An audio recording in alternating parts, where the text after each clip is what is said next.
Kërkesa e dytë jona ka të bëjë me çështjen e informalitetit. Informaliteti Ministria e Bujqësisë e zgjidhi në një farë mënyre ose e lehtësoi në një farë mënyre duke njohur grupimet. Kjo skem nuk i njeh grupimet. Dhe duke mos njohur grupimet, ne do të kemi një vështirësi në numrin e fermerëve të paformalizuar që përfitojnë nga kjo skem. Dhe ka ardhur koha që ne të mendojmë edhe për këtë grupim fermerësh paformalizuar. Nga kjo skem, fermerët e paformalizuar nuk përfitojnë. Sepse kuptoj duhet kesh niptin, duhet kesh disa kristere që të përfitosh nga kjo. Ndërsa grupimi është një element që duhet parë.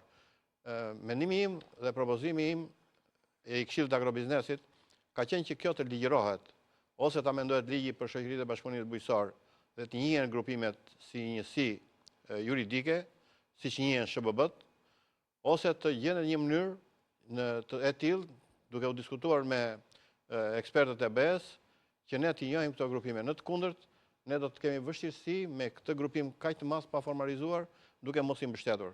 Kjo do të na sjell ato fenomene që ne i kemi vënë re, shpesh këtyre fermerëve për arsye të kostos të lartë, problemeve të cilësisë, mungesës së certifikimit, ju ngjelet shpesh prodhimi i pashitur në tregjet formale, në tregjet ekzistuese. Më fal, Gimi, pavarësisht grupim apo fermer tek, këta nëse grupohen, nuk mund të grupohen pas patën një nip, besoj.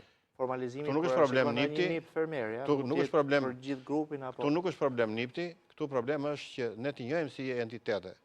Dhe propozimi jon ka qenë që ky ligj i 2012-s që ka dalë për mbështetjen e SHBB-ve dhe për mbështetjen e kooperimit, duhet ta menduar me kohë. E kam përmendur, do vazhdoj ta përmend derisa të gjejmë zgjidhje.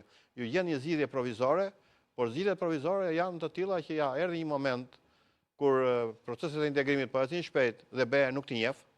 Dhe në këtë moment ndodhemi përpara vështirësisë që ç'do bëjmë me këtë grupim, në mënyrë që nga kjo skem të përfitojë edhe ky grupim. Ky është qëndrimi jon për